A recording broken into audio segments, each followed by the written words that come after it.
ओम नमः शिवाय। हर हर महादेव।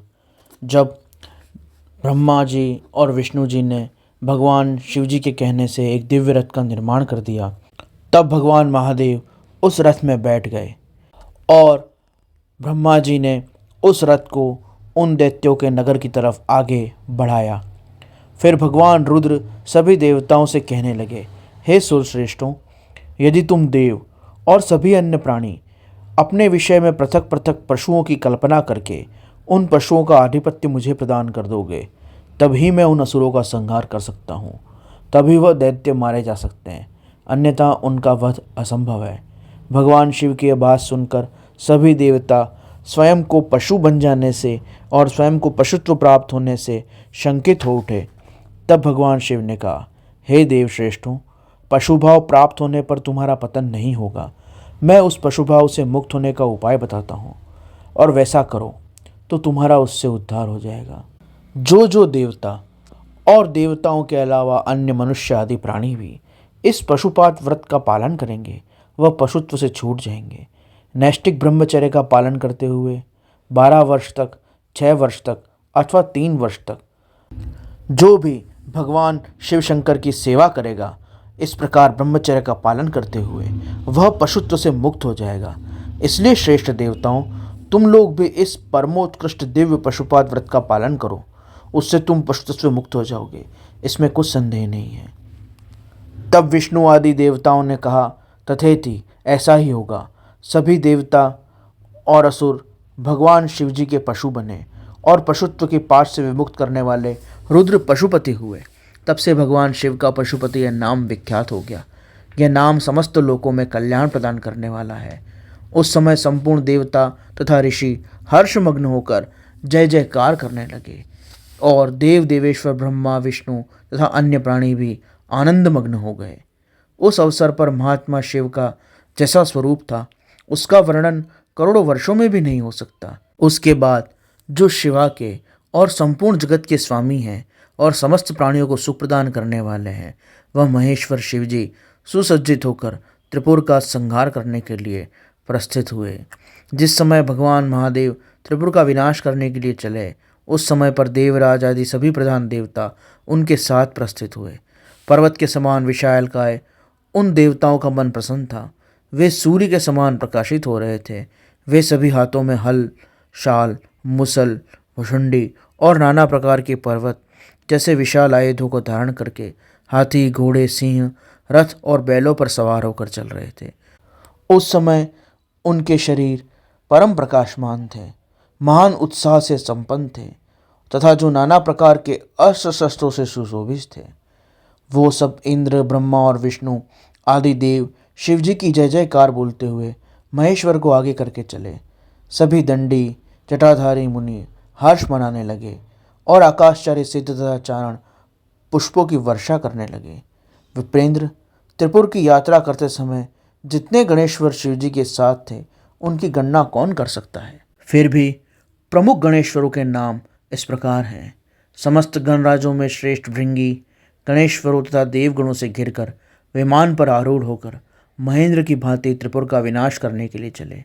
उनके साथ केश, विगतवास, महाकेश, महाज्वर, सोमवल्ली, सवर्ण, सोमप, सनक, सोमद्रक, सूर्यवर्चा आदि बहुत से अप्रमेय बलशाली वीर गणाध्यक्ष लक्ष्य लक्षण की परवाह न करते हुए भगवान शिव को घेर कर चल रहे थे। उसके बाद भगवान शिव संपूर्ण सामग्रियों सहित उस रथ पर स्थित हो देवताओं की द्रोहियों उन तीनों पुरों को संपूर्णतया दग्ध करने के लिए उद्यत हुए। उन्होंने रथ के शीर्ष स्थान पर स्थित होकर महान अद्भुत धनुष पर प्रत्यंचा चढ़ाई और उस पर उत्तम बाण का संधान किया।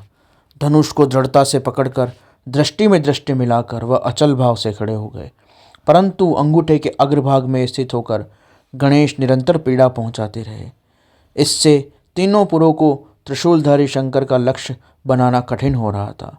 तब धनुष बाणधारी भगवान शिव ने आकाशवाणी सुनी। वह आकाशवाणी कह रही थी, ऐश्वर्यशाली जगदीश्वर, जब तक आप गणेश की अर्चना नहीं कर लेंगे, तब तक इन तीनों पुरों का संहार नहीं कर सकेंगे। ऐसी बात सुनकर अंधकासुर के निहंता भगवान शिव ने भद्रकाली को बुलाकर गजानन का पूजन किया। जब हर्षपूर्वक विधि विधान सहित अग्रभाग में स्थित उन विनायक की पूजा अर्चना की गई तब वे प्रसन्न हो गए। उसके बाद भगवान शिव जी को तारक पुत्र दैत्यों के तीनों नगर आकाश में स्थित दिख पड़े। इस विषय में कुछ लोग ऐसा कहते हैं कि जब शिव जी स्वतंत्र परब्रह्म सगुण निर्गुण सबके स्वामी परमात्मा है तो फिर उन्हें उपासना क्यों करनी पड़ी। परंतु भगवान शिव के विषय में, उनके चरित्र में लीलावश ऐसी अद्भुत घटनाएं हो सकती हैं, उसमें शंका नहीं करनी चाहिए।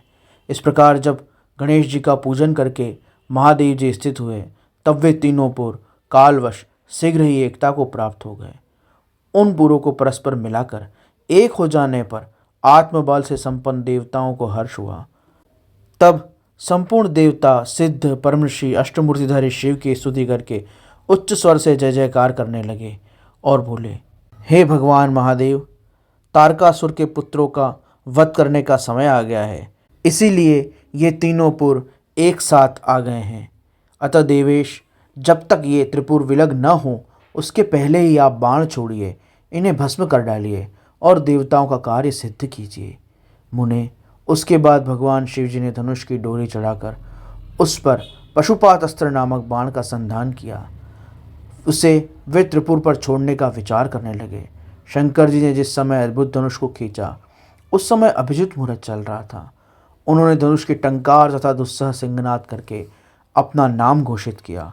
उन महासुरों को ललकार कर करोड़ों सूर्यों के समान प्रकाशमान उस भीषण बाण को उन पर छोड़ दिया।